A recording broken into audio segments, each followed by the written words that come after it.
Hello guys, कैसे हैं आप लोग। मैं अमित तलडा, आपका friend, philosopher and guide.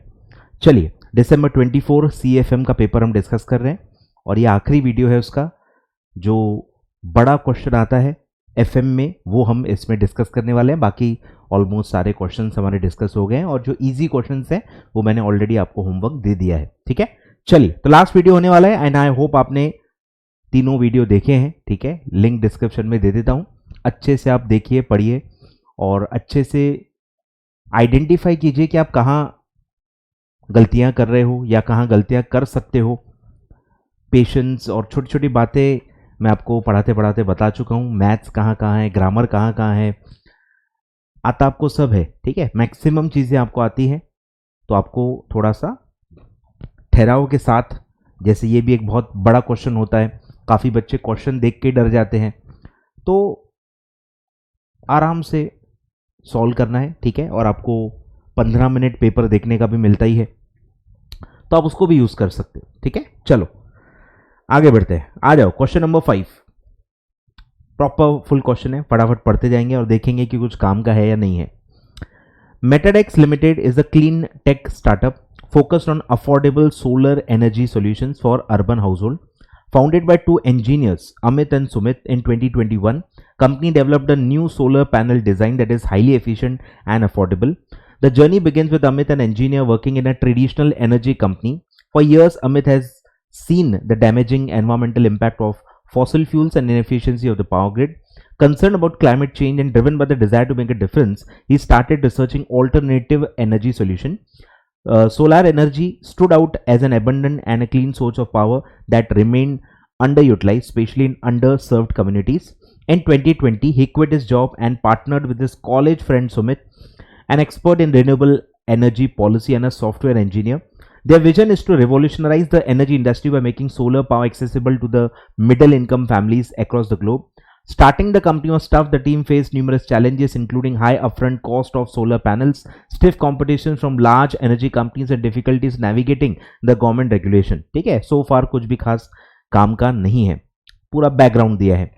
They initially struggled to secure funding as many investors were skeptical of renewable energy startup, thinking the market was oversaturated or too slow to provide returns. Early stage solar hardware companies often required significant capital for research, development, and manufacturing, making it tough sell to investors looking for faster returns. Company navigated through the initial stages of challenges. They developed a robust marketing plan to target eco-conscious communities, partnering with influencers in a sustainability space and running ads on social media. The team scaled their decision operations by working with large solar panel manufacturers, reducing cost and creating jobs in the communities they serve. अभी तक कुछ भी काम का नहीं मिला है। ठीक है, currently in the expansion process, Metadex needed around 15 lakhs. ठीक है, पहला देखो, अब थोड़ा कनेक्शन फाइनेंशियल्स के साथ आ रहा है। Around 15 lakhs to scale up the production and penetrate further in the market. Amit and Sumit decided to explore alternative fundraising options that would allow them to keep control of their company and align with their long-term vision. ठीक है, तो मेरे हिसाब से तो कुछ भी काम का नहीं है, सिर्फ 15 लाख का उनको रिक्वायरमेंट है, ये बस लाइन काम की है, बाकी कुछ खास काम का नहीं है। फिर है the firms condensed balance sheet for the current year. Current year का बैलेंस शीट आपको दिया हुआ है प्रॉपर जैसे होता है। कैपिटल है 8 लाख रुपीज, 10 रुपए का एक शेयर है, मतलब 80,000 शेयर्स होंगे of 10 each. Reserves and surplus है 2 लाख रुपीज। 10% डिबेंचर्स हैं, 10% रेट ऑफ इंटरेस्ट होता है, 100 रुपीज फेस वैल्यू होती है एंड 4 लाख रुपीज का आपका डिबेंचर है। ठीक है, डिवाइडेड बाय 100 करके आप नंबर ऑफ डिबेंचर्स में निकाल सकते हो। 4,000 डिबेंचर्स हैं of 100 each, 4 lakh rupees. Current liabilities है 1 लाख, फिक्स्ड एसेट है 9 लाख, करंट एसेट्स है 6 लाख। ठीक है, टिपिकल बैलेंस शीट आपको दिया हुआ है। आगे बढ़ते हैं। करंटली वर्ड्स पे बहुत ध्यान देना है, बड़े बड़े क्वेश्चंस में यही प्रॉब्लम है, फालतू की चीजें ज्यादा होती हैं, काम की चीजों पे आपको ध्यान देना है जिसका इंपैक्ट आपके आंसर में होने वाला है। ठीक है, currently EBIT is 8 lakh rupees, tax rate is 50%, current market price per share is 25, market value of debt is equal to its book value. ठीक है, बुक वैल्यू जितनी है उतनी मार्केट वैल्यू है डेट की। नहीं भी लिखा होता तो हम यही एज्यूम करते हैं normally. And the cost of equity is 14%। ठीक है, कॉस्ट ऑफ इक्विटी दिया हुआ है, डेट में भी रेट ऑफ इंटरेस्ट दिया है, टैक्स रेट भी दिया है, तो आप कॉस्ट ऑफ डेट भी निकाल सकते हो। ठीक है, केई केडी दोनों दिया हुआ है। अब पूछा क्या है, the financial advisers of Metadex limited is assigned the task to calculate number 1 value of firm and overall cost of capital before infusion of the funds. ठीक है, यानी करंट जो डेटा ऊपर दिया हुआ है इसके हिसाब से आपको दो चीजें निकालनी है, value of firm and cost of capital, WACC या KO जो भी बोलो। ठीक है, और फिर है EVA और MVA आपको निकालना है। तो इतना पार्ट काफी इजी है, मतलब मैं नहीं मान सकता कि ये चीज आपको आ नहीं रही है, मतलब आपने प्रैक्टिस बरोबर नहीं की है, क्योंकि इसमें कुछ खास चीज है नहीं। ठीक है, इसको आप ऐसा स्प्लिट कर सकते हो, ये इतना और ये इतना। यही क्वेश्चन मैं आपको अलग से पूछूं तो आपको इजी लगेगा, और ऊपर नीचे कुछ इधर उधर का डेटा दे दूं तो आपको वही चीजें टफ लगती हैं। तो ये थोड़ा माइंड गेम हो गया। ठीक है, ये माइंड गेम है, आपको मेंटली प्रिपेयर होना पड़ेगा। ठीक है, तो लिखा हुआ है देखो 4+4, 4 मार्क के हैं ये ऊपर जो दो क्वेश्चन है, यानी 8 मार्क का इतना ही क्वेश्चन है, मतलब ये आपको जम सकता है, जमना चाहिए। चलो स्टार्ट करते हैं। वैल्यू ऑफ फर्म, जब भी हम वैल्यू ऑफ फर्म बोलते हैं मतलब वो कैपिटल स्ट्रक्चर थ्योरी का क्वेश्चन होता है। Value of firm capital structure theory का क्वेश्चन है। एक आपने पढ़ा है NI अप्रोच, एक आपने पढ़ा है NOI अप्रोच। दो मेजर जो अप्रोचेस आप पढ़ते हो, दो और हैं, टोटल 4 होती हैं। तो इसमें आप देख सकते हो कि कॉस्ट ऑफ इक्विटी दिया हुआ है।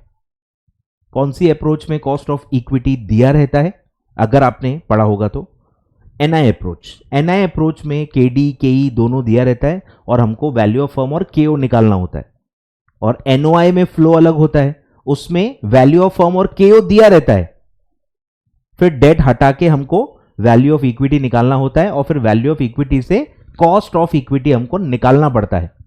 ये फ्लो मैंने ऑलरेडी बताया हुआ है। ठीक है, तो इससे ही समझ में आ जाता है कि NI अप्रोच है। ठीक है, तो हमको करना क्या है, इसमें हमको वैल्यू ऑफ डेट अलग से निकालना है, जो कि दिया ही हुआ है कि बुक वैल्यू ही मार्केट वैल्यू है, तो वैल्यू ऑफ डेट तो आपको दिया हुआ है, बस आपको यहां पे वैल्यू ऑफ इक्विटी निकालना है, दोनों को ऐड कर देना है, तो आपको वैल्यू ऑफ फर्म मिल जाएगा, वैल्यू ऑफ फर्म मिल जाएगा। और फिर उसी से आपको, उसी फॉर्मूले से आपको कॉस्ट ऑफ फर्म यानी overall cost of capital KO आपको निकालना है। क्लियर है क्या? बहुत सिंपल है। चलो स्टार्ट करते हैं। सबसे पहला आपको मार्केट वैल्यू ऑफ डेट दिया हुआ है, वो है 4 लाख। ठीक है, डिबेंचर्स एक ही एलिमेंट है जो डेट में आता है। ठीक है, 4 लाख आपका बुक वैल्यू है, उसी को हम मार्केट वैल्यू मान रहे हैं क्योंकि दिया हुआ है। अब हमको निकालना है मार्केट वैल्यू ऑफ इक्विटी। बोलो मार्केट वैल्यू ऑफ इक्विटी कैसे निकलता है? अर्निंग आफ्टर टैक्स या earning available for equity share holders divided by cost of equity. तो बस अर्निंग आफ्टर टैक्स आपको निकालना है। बोलो अर्निंग आफ्टर टैक्स कैसे निकलेगा? EBIT minus interest. ठीक है, फिर आपका आएगा EBT, फिर आएगा 1 माइनस टैक्स, ये आ गया आपका earning after tax upon KE। बोलो सब डेटा दिया हुआ है, EBIT दिया हुआ है 8 लाख रुपीस, माइनस इंटरेस्ट जो आपको निकालना है। बोलो इंटरेस्ट कैसे निकलेगा? 4 लाख पे 10%, ठीक है, साल भर का, वो आएगा 40,000। ठीक है, 40,000 आपका इंटरेस्ट आएगा, और 1 माइनस टैक्स, 50% को डेसिमल में लिखते हैं 0.5। ठीक है, divided by cost of equity जो कि है आपका 14%। बोलो कितना आएगा? 8 लाख माइनस 40,000 वो आएगा 7,60,000, ब्रैकेट 1 माइनस 0.5 ही आएगा, तो इंटू 0.5 वो आएगा 3,80,000। 3,80,000 डिवाइडेड बाय 14%, तो ये आएगा 27,14,286, राउंड अप कर लो। ठीक है, तो ये आ गया आपका वैल्यू ऑफ इक्विटी। तो वैल्यू ऑफ डेट दिया हुआ था, वैल्यू ऑफ इक्विटी आपने निकाल लिया, दोनों को ऐड कर लो, वैल्यू ऑफ फर्म। बोलो market value of firm is equal to market value of date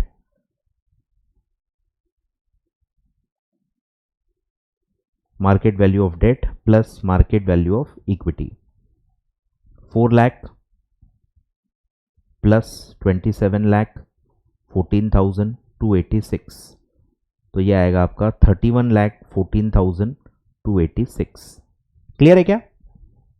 simple है, यहां तक सब सिंपल है। एनआई अप्रोच पढ़ा है, एनआई अप्रोच का एक आध भी क्वेश्चन किया होगा, तो इसमें कुछ भी अलग नहीं किया हमने, ठीक है। चलो अब पूछा है cost of firm, overall cost of capital, ठीक है, केओ। तो इसका क्या फॉर्मूला होता है? ईबीआईटी, ओवरऑल फर्म लेवल पे आप क्या कमाते हो, ईबीआईटी, ठीक है। तो EBIT upon value of firm, ठीक है, ये फॉर्मूला आपने पढ़ा होगा, इनटू 100, क्योंकि ये केओ निकालना है जो कि परसेंटेज में होता है, तो इनटू 100 करते हैं।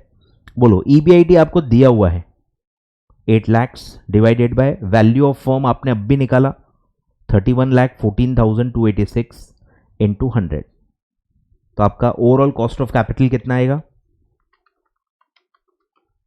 तो ये आएगा 25.69%, 25.69%, ठीक है। 2 डेसिमल में नॉर्मली हम सारे परसेंटेजेस राउंड ऑफ करते हैं, ठीक है।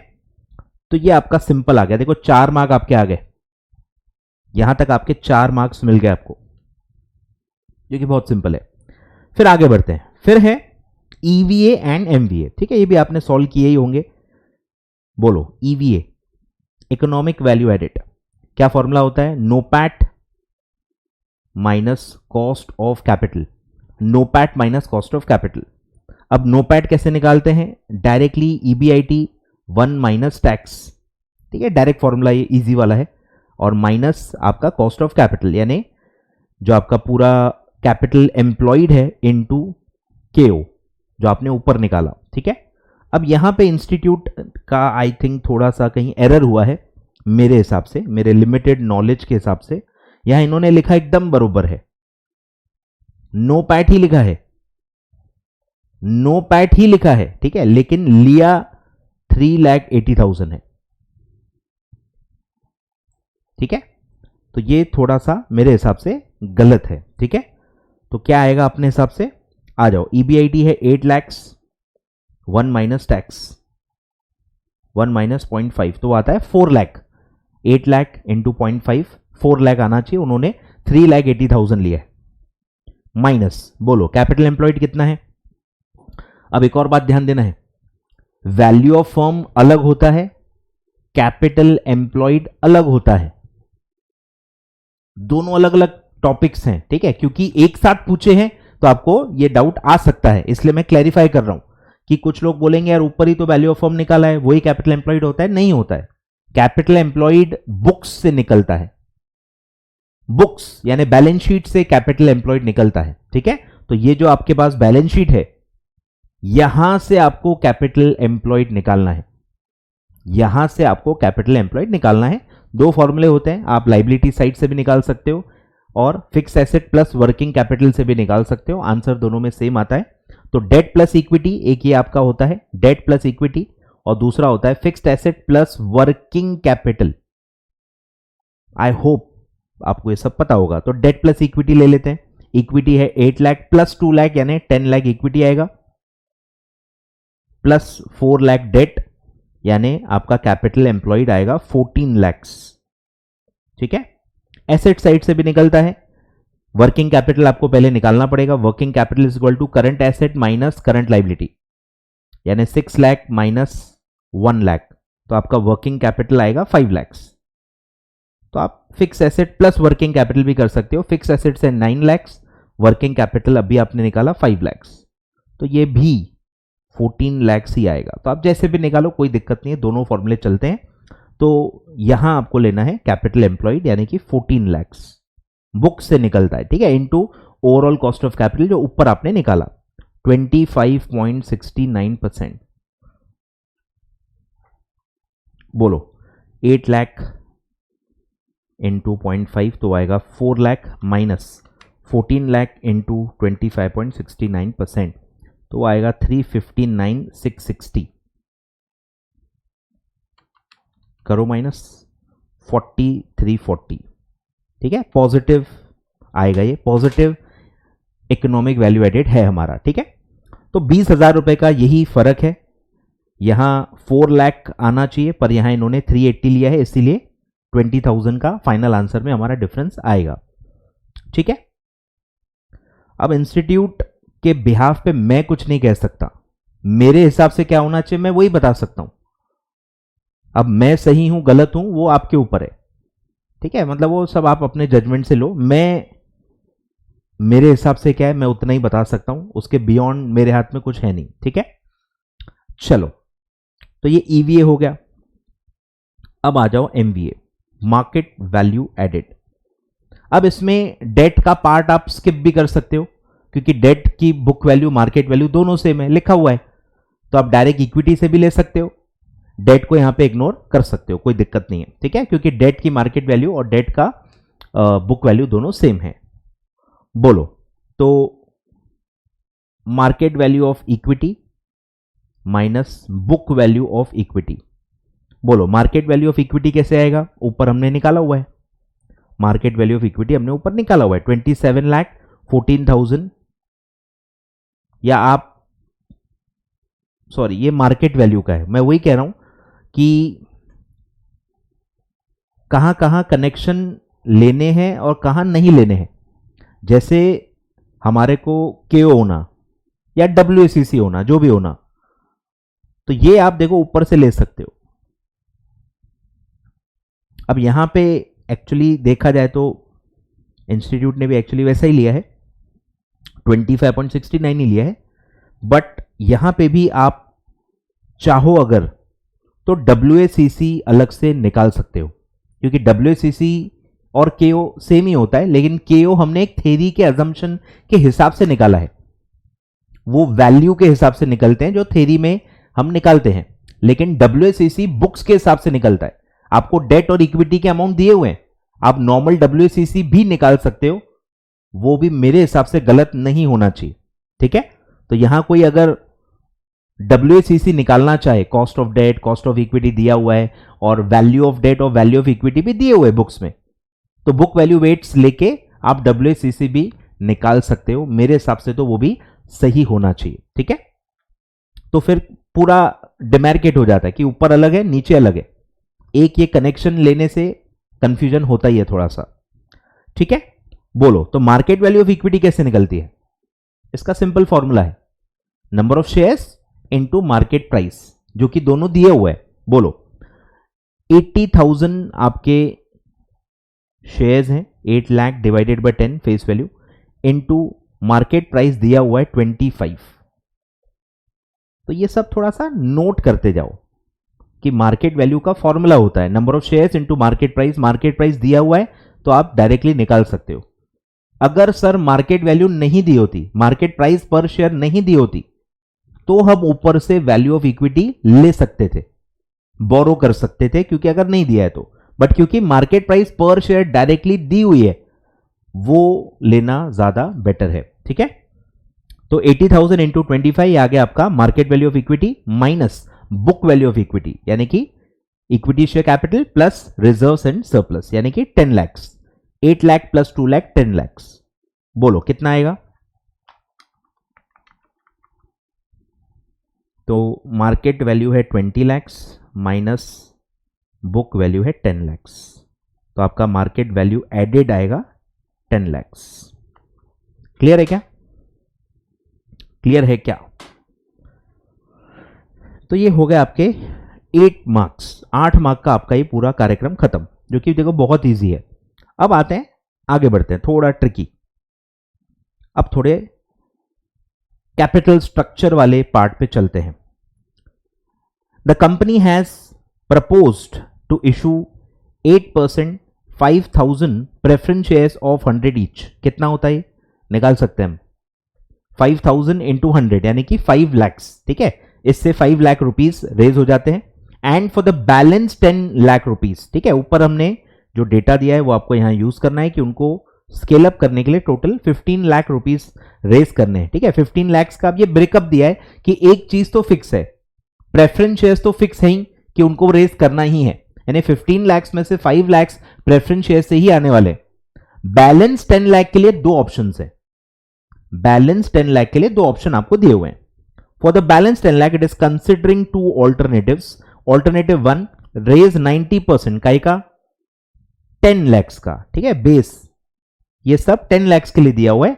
तो 90% ऑफ द फंड्स रिक्वायर्ड, यानी कि 10 लाख का 90%, क्योंकि 5 लाख के प्रेफरेंस शेयर्स ऑलरेडी फिक्स्ड हैं, ठीक है। तो 10 लाख का 90% 9 lakh rupees bye issuing equity shares at the current market price, जो कि है 25, एंड रिमेनिंग यानी कि 10%, यानी 10 लाख का 10% यानी कि 1 लाख, ठीक है, bye issuing 8% redeemable debentures of 100 each at par।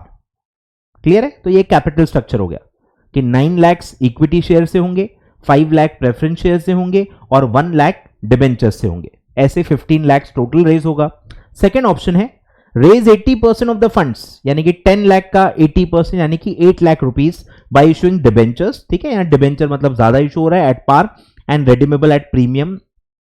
ये सब केडी निकालने में काम आता है, बाकी कुछ ऐसा कोई खास काम नहीं है, एट पार ही है। And balance bye issuing equity shares at 33.3333% premium. मतलब ये भी कंफ्यूजिंग होगा आपको, एट करंट मार्केट प्राइस नहीं लिखा है। करंट मार्केट प्राइस कितनी थी? 25, 10 रुपीज का 25 यानी 15 रुपीज प्रीमियम था उसमें। यहां आपको डायरेक्ट इशू प्राइस ही दी है। अगर आपको कहा गया है कि 33.33% प्रीमियम पे इशू करना है, मतलब ये अपने आप में ही इशू प्राइस निकालने के लिए डेटा सफिशिएंट है। आपका फेस वैल्यू है 10, ऊपर दिया हुआ है 10 आपका फेस वैल्यू है, तो 10 का 33.33% यह आएगा 3.33.33, यह आ गया प्रीमियम का अमाउंट प्लस फेस वैल्यू, यानी कि 13.33 रुपीस ये आपका इशू प्राइस होगा। इसके हिसाब से आपको नंबर ऑफ शेयर्स कैलकुलेट करने हैं, ठीक है। अमाउंट क्योंकि फिक्स है, ठीक है। 80% यानी यहां पे आएगा 8 लाख, 10 लाख का 80% 8 लाख, और बैलेंस कितना आएगा 20%, 10 लाख का 20% 2 लाख। अमाउंट फिक्स है, सिर्फ नंबर ऑफ शेयर्स और इशू प्राइस का ब्रेकअप चेंज होगा। क्लियर है क्या? तो ये आपको दिया गया है।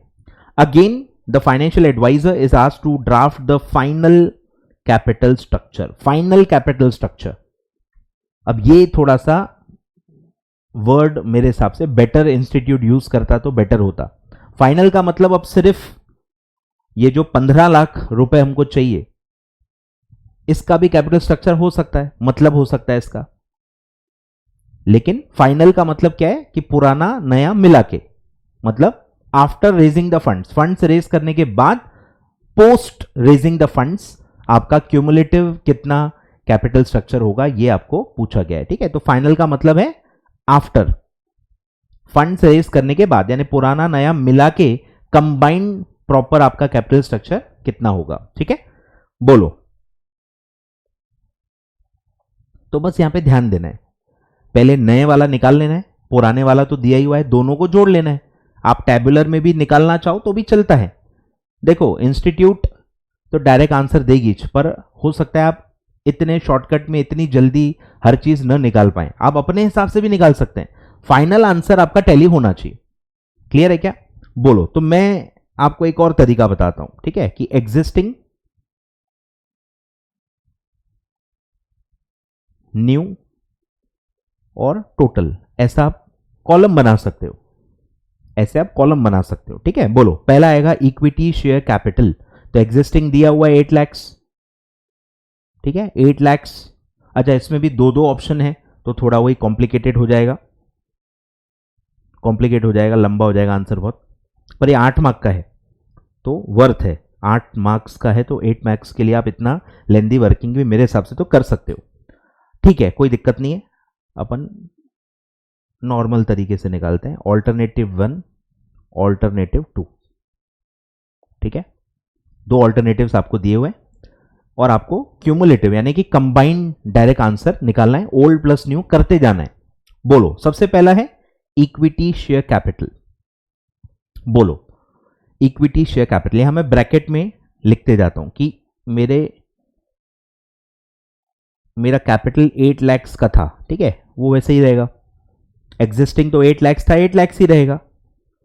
फिर फर्स्ट ऑल्टरनेटिव में हम 90% फंड्स रेस कर रहे हैं, 10 लाख का 90% यानी कि 9 लैक्स, ठीक है।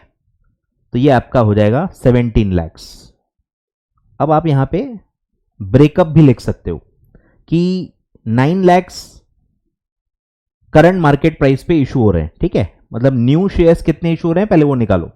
तो 9 लाख डिवाइडेड बाय 25, तो आपको नए शेयर कितने इशू करने हैं, तो वो आएगा 36,000, ठीक है। पुराने कितने थे 80,000, तो टोटल कितने हो जाएंगे निकालो, 80,000 प्लस 36,000, तो वो हो जाएगा 1,16,000। अच्छा 17 लाख वही यहां नहीं लेना है क्योंकि ये फेस वैल्यू है, ठीक है। वही देखो गलतियां होंगी, आप समझ लो आपसे भी क्या क्या गलतियां हो सकती हैं। हम यहां फंड्स के हिसाब से सोच रहे हैं, लेकिन हमको अकाउंटिंग के एंगल से लिखना है। सोचना एफएम के हिसाब से, लिखना अकाउंट्स के हिसाब से। आ रहा है कुछ समझ में, ठीक है। जैसे मैंने बताया कि 9 लाख रुपीस में रेस कर रहा हूं, लेकिन ये पूरा इक्विटी शेयर कैपिटल के हेडिंग में थोड़ी दिखेगा, क्योंकि हम 25 रुपीस पे रेस कर रहे हैं। मतलब 10 रुपीस फेस वैल्यू लगेगी और 15 रुपीस प्रीमियम में जाएगा, जो कि कहां दिखेगा, रिजर्व्स एंड सरप्लस में। तो वो डिवाइडेशन भी आपको करना है, ठीक है। तो equity share capital face value पे दिखता है, फेस वैल्यू पे दिखता है। तो आपको नंबर ऑफ शेयर्स निकालने हैं और फेस वैल्यू से मल्टीप्लाई करना है। तो नए शेयर कितने आ गए 36,000, सब दिया हुआ है। 90% रेस कर रहे हैं तो 9 लाख रुपए आएगा। 10 लाख का 90% 9 लाख डिवाइडेड बाय 25 लिखा हुआ है, करंट मार्केट प्राइस पे रेस कर रहे हैं। तो 36,000 यहां से आपको नंबर ऑफ शेयर मिल जाएंगे। 80,000 एग्जिस्टिंग है प्लस 36,000, तो आपके नंबर ऑफ शेयर हो जाएंगे 1,16,000 शेयर्स ऑफ 10 ईच। तो ये हो जाएगा 11,60,000 एट फेस वैल्यू, ठीक है। भले आप लिख लो ऐसे फेस वैल्यू। फिर निकालो रिजर्व्स एंड सरप्लस। बोलो एग्जिस्टिंग कितना है,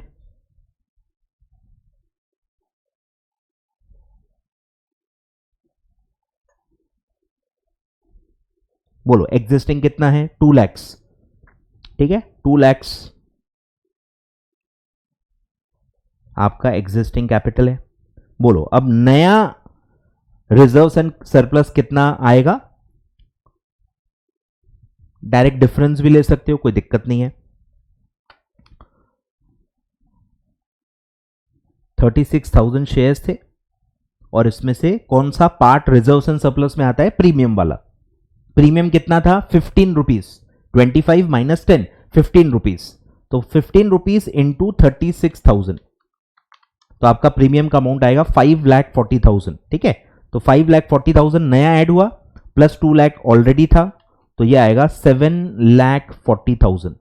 अब आप इसको ऐड करोगे तो वो जो मैंने पहले लिखा था वो आ जाएगा 17 लैक्स। 8 और 9 17 लाख ही आना है, बस वो प्रॉपरली अकाउंटिंग के हिसाब से डिवाइड करके दिखाना है, ठीक है। आना टोटल उतना ही है। क्लियर है?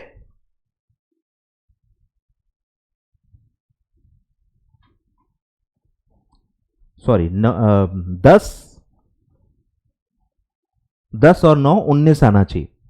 10 लाख आपका existing share capital plus reserves and surplus था, 8 प्लस 2 10 और प्लस 9 आपने ऐड किया तो 19 होगा, ठीक है। ये भी आप दोनों ऐड कर लोगे तो 19 लैक्स ही आ रहा है, ठीक है। तो ये ओनर्स का हो गया, इक्विटी वालों का हो गया 19 लैक्स। अब आ जाओ डेट पे, थर्ड है डिबेंचर्स। अब ध्यान दो, एग्जिस्टिंग जो डिबेंचर हैं वो 10% वाले हैं। परसेंटेज अलग अलग हो तो आपको अलग अलग अलग अलग लिखना पड़ेगा, डायरेक्टली दोनों को ऐड नहीं कर सकते, ठीक है। यहां आप कौन से डिबेंचर्स इशू कर रहे हो 8%, तो वो अलग दिखेंगे, ठीक है। तो पहले मैं एग्जिस्टिंग वाले दिखा देता हूं। 10% डिबेंचर्स वो सेम रहेंगे 4 लाख रुपए, और अब नए वाले यहां पे आएंगे 8% डिबेंचर्स। कितना ले रहे हैं वो, बैलेंस यानी 90% हटा दे तो 10% बचेगा। 10 लाख का 10% यानी कि 1 लाख। 10 लाख का 10% यानी कि 1 लाख।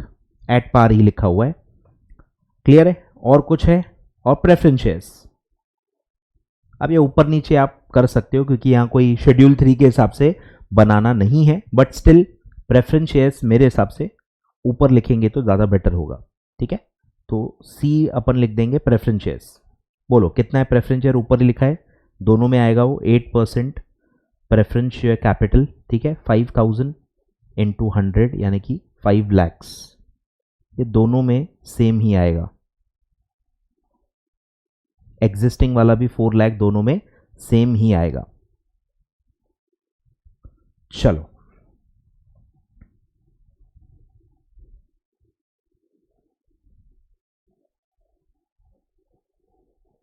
अब ध्यान दो एक और पॉइंट कि आपको कैपिटल स्ट्रक्चर बोला है, बैलेंस शीट बनाने के लिए नहीं बोला है। कैपिटल स्ट्रक्चर में क्या क्या आता है, डेट प्लस इक्विटी, मतलब करंट लाइबिलिटी यहां पे नहीं दिखाना है। ठीक है, ये भी आप नोट कर लो, कैपिटल स्ट्रक्चर का मतलब क्या है, डेट प्लस इक्विटी, सिर्फ डेट और इक्विटी आपको दिखाना है। मतलब ये जो टोटल आएगा इसको आप क्या बुलाओगे, कैपिटल एम्प्लॉयड। इसको हम क्या बुलाएंगे, कैपिटल एम्प्लॉयड। कैपिटल स्ट्रक्चर क्या बताता है, कैपिटल एम्प्लॉयड। बोलो कितना आएगा,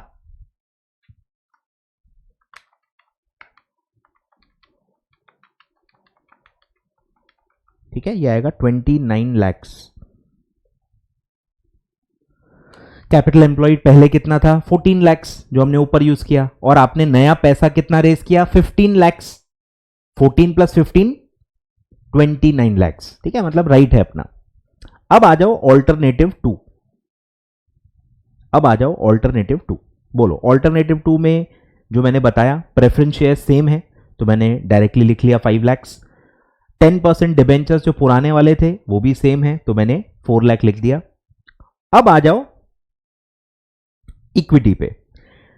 alternative 2, raise 80% of the funds by issuing 9% debentures. ठीक है, 9% मतलब और अलग से दिखेगा, 10 अलग है 8 अलग है, तो यहां अलग से मैं दिखा रहा हूं 9% डिबेंचर्स।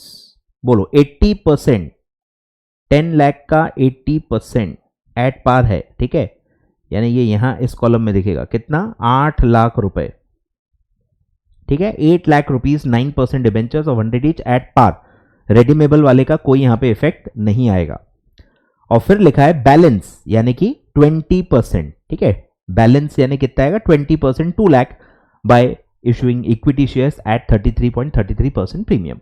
बोलो अब नंबर ऑफ शेयर्स निकाल लो, कितने आएंगे number of shares, 2 lakh rupees आपको रेज करना है, 10 लाख का 20%, 2 लाख डिवाइडेड बाय 13.33। बोलो कितने नंबर ऑफ शेयर्स नए वाले इशू होंगे, 3333 पूरा आखिरी तक लो तो एग्जैक्ट आएगा 15,000। बोलो तो 80,000 ऑलरेडी था प्लस 15,000 यानी कि 95,000 इंटू 10 यानी कि 9,50,000।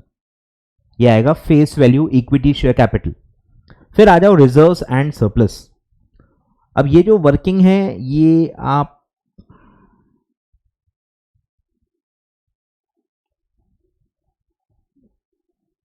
इसके नीचे भी लिख सकते हो, ये ऐसे थोड़ा सा,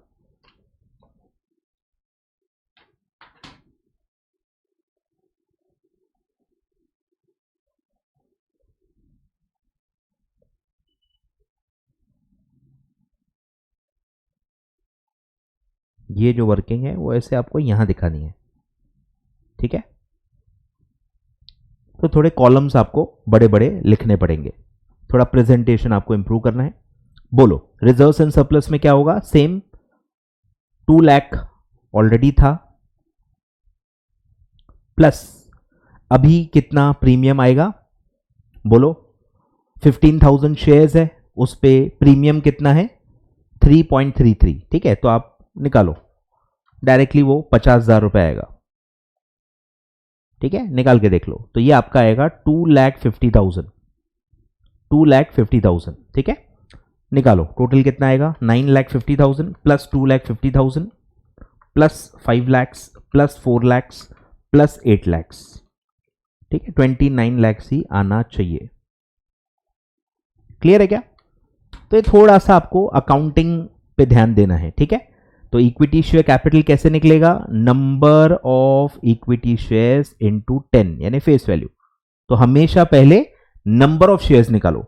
नंबर ऑफ शेयर्स निकालने के लिए पूरा डेटा दिया हुआ है कि कितना अमाउंट इक्विटी से रेज हो रहा है, फिर क्या प्राइस पे हो रहा है, तो amount raised upon issue price जो दी है वो आप डिवाइड करोगे तो नंबर ऑफ शेयर्स आपको मिल जाएंगे। ये सारे बेसिक फॉर्मूलेज हैं, ठीक है। तो ये हो गया आपका कैपिटल स्ट्रक्चर। लिखने के लिए मैं टाइम दूंगा, अभी आप टेंशन मत लो। आगे बढ़ते हैं। तो ये आपका पूरा 8 मार्क का पूरा ये हो गया। हेडिंग हमेशा लिखना है, statement showing final capital structure. Headings हमेशा देना, आधा आधा मार्क आपका बचेगा। फिर यहाँ रुपीज रुपीज, ठीक है, ऐसे हर चीज छोटी छोटी चीजें आपको लिखनी है। चलो आगे बढ़ते हैं। अब लास्ट पार्ट जो है calculate earning per share and financial leverage. बोलो अर्निंग पर शेयर कैसे निकलेगा? अर्निंग पर शेयर, अब ये बिफोर या आफ्टर कुछ दिया हुआ नहीं है, बिफोर या आफ्टर दिया हुआ नहीं है। इंस्टीट्यूट ने क्या लिया एक बार देख लेते। अच्छा, ऑल्टरनेटिव वाइज ही निकाला है, मतलब आफ्टर निकालना है, ठीक है। यानी आफ्टर रेजिंग द फंड्स आपका ईपीएस और फाइनेंशियल लेवरेज क्या होगा? बोलो अर्निंग पर शेयर का क्या फॉर्मूला है? Earning available for equity. बोलो अर्निंग कितना आएगा?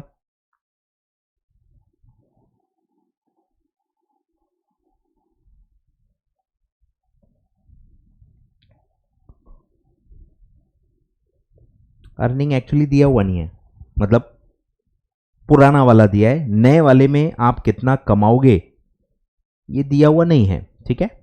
तो आई थिंक पुराने वाले पे लेना चाहिए, बरोबर। ईबीआईटी देखो दोनों में इन्होंने 8 लाख ही लिए हैं। देखो ये अब थोड़ी सी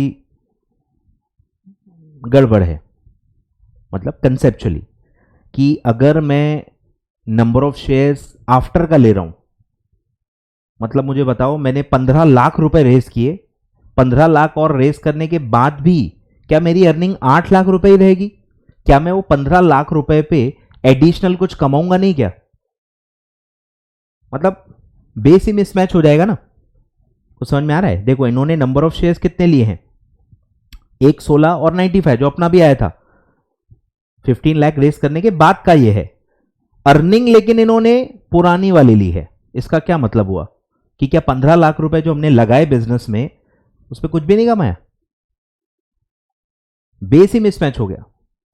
तो ये कंपैरिजन आई डोंट नो मतलब कितना सेंस करती है, पुराने अर्निंग्स और नए नंबर ऑफ शेयर्स, ठीक है। तो बहुत ही ऑड कंपैरिजन होगा, इसका कोई मतलब ही नहीं बनता एक्चुअली।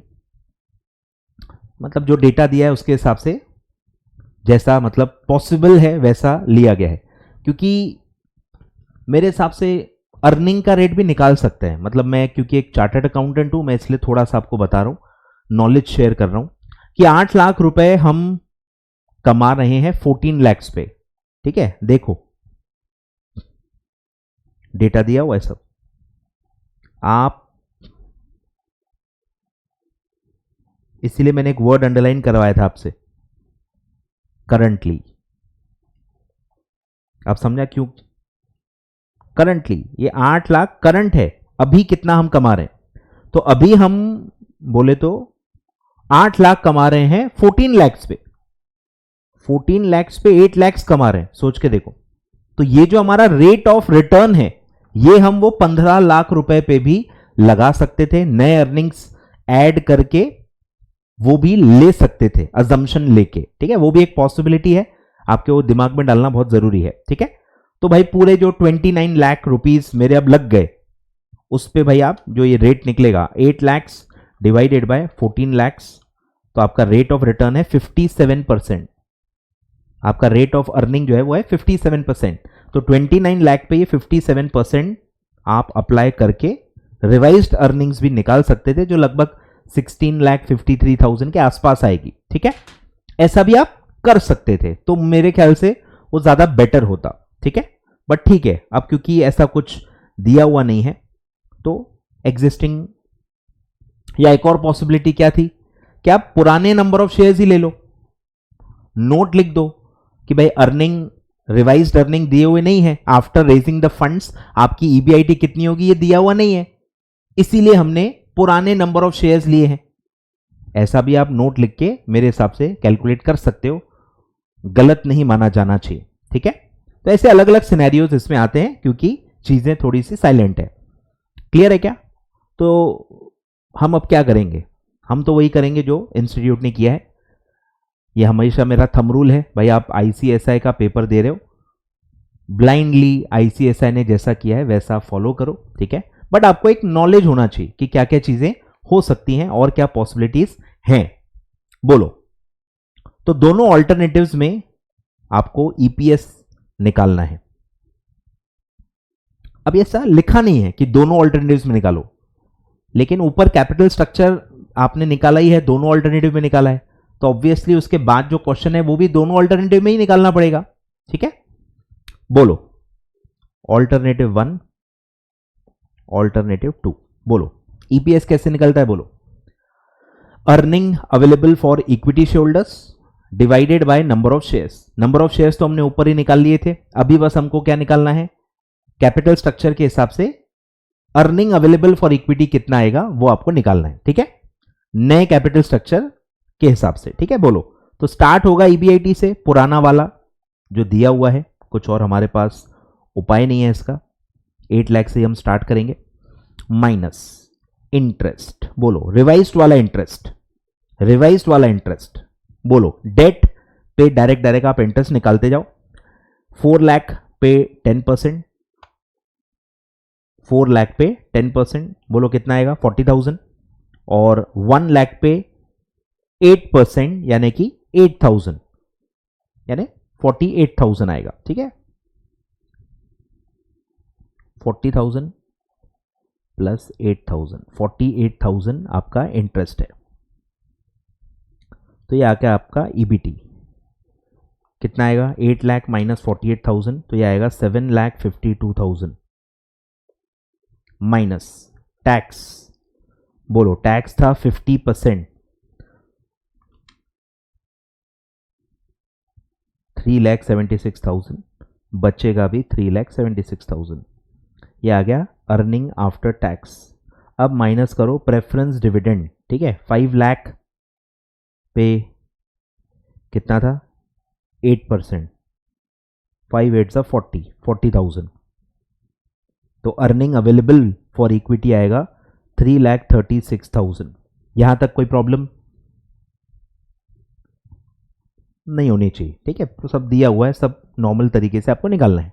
बोलो अब नया जो ऑल्टरनेटिव 2 है उसमें कितना इंटरेस्ट आएगा? बोलो वही 4 लाख पे 10%, 40,000, और अब नए वाले में देखो 8 लाख का है, और ये थर्ड रो है, हाँ ये वाला है और ये वाला है, तो 8 लाख पे 9%, 8 9 जा 72, यानी कि 72,000 प्लस 40,000, 40,000 पुराना और 8 7 जा 9 8 जा 72, यानी 72,000, तो कितना आएगा 1,12,000। क्लियर है क्या? सब दिया हुआ है, अच्छे से दिया हुआ है, आराम से देखो। तो 8 लाख माइनस 1,12,000, तो ये आएगा 6,88,000। फिर इसका 50% टैक्स 344, बचेगा भी 344, और ये सेम आएगा 40,000, 5 लाख ही है, 8% ही है, तो ये आएगा 3,04,000। तो ये आ गया earning available for equity, earnings for equity shareholders. तो हमारा न्यूमरेटर आ गया। अब है नंबर ऑफ इक्विटी शेयर्स जो हमने ऊपर निकाल के रखे थे। बोलो कितना आएगा? ये आया था 1,16,000, और ये आया था आपका 95,000। बोलो 1,16,000 और 95,000।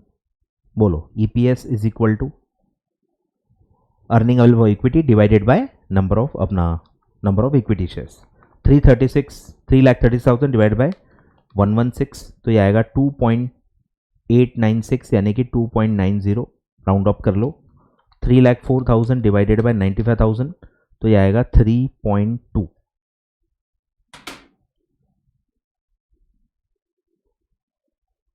यस,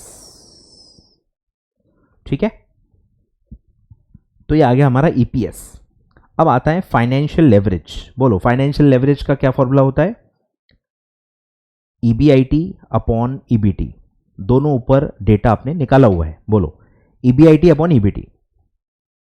ईबीआईटी है 8 lakhs divided by 752, 8 lakhs divided by 752,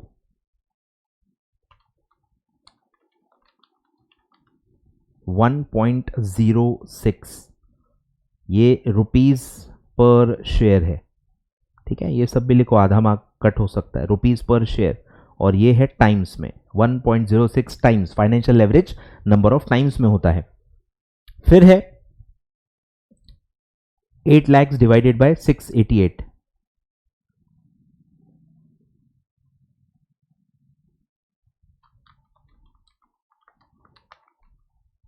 1.16 times, ठीक है। तो ध्यान बहुत देना पड़ेगा आपको, बहुत ध्यान देना पड़ेगा, बहुत ज़्यादा प्रैक्टिस आपको लगेगी, तभी आप इतना कॉन्फिडेंटली सारी चीज़ें आप सॉल्व कर पाओगे।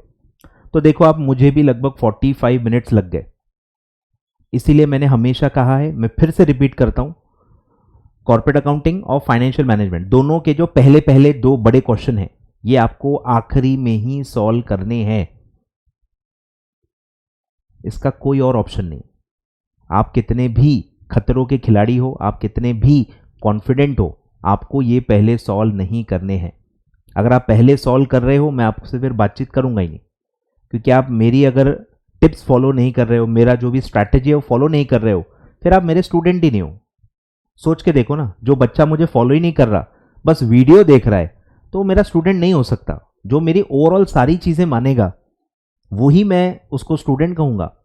जैसे आप डॉक्टर के पास जाते हो, 4 दवाइयां उन्होंने दी हैं, आप बस एक ही दवाई खा रहे हो, बाकी खा ही नहीं रहे, तो आपका डॉक्टर नहीं है और आप उसके पेशेंट भी नहीं हो, क्योंकि आपने उसकी पूरी बातें नहीं मानी। पूरी बातें मानोगे तो ही वो दवाई का फायदा होगा, ठीक है। तो ये उसी तरह से है, आपको पूरी बातें माननी पड़ेगी। तो ये पहले दोनों जो बड़े क्वेश्चंस होते हैं, 20 मार्क के और 15 मार्क के, ये आपको पहले सॉल्व नहीं करने हैं। तो पहले क्या करना है, छोटे छोटे 5-5 मार्क के जो क्वेश्चन है, 5-5 हर जगह जहां भी 5 मार्क के क्वेश्चन है वो पहले सॉल्व करने हैं।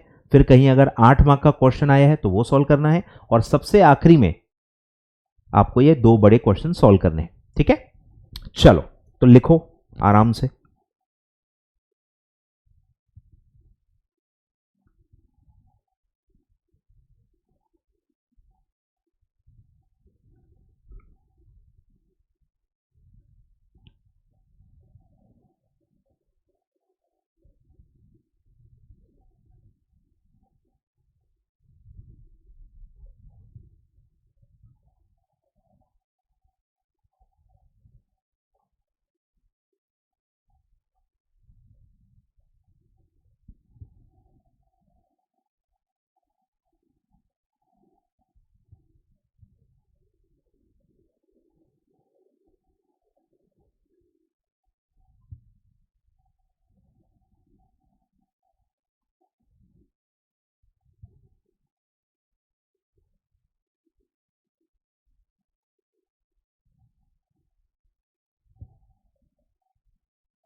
चलिए, thank you so much. I hope आपको सारी बातें समझ में आ गई है, अच्छे से डिटेल में हर छोटी छोटी बातें आपको मैंने बताई हुई है, ठीक है।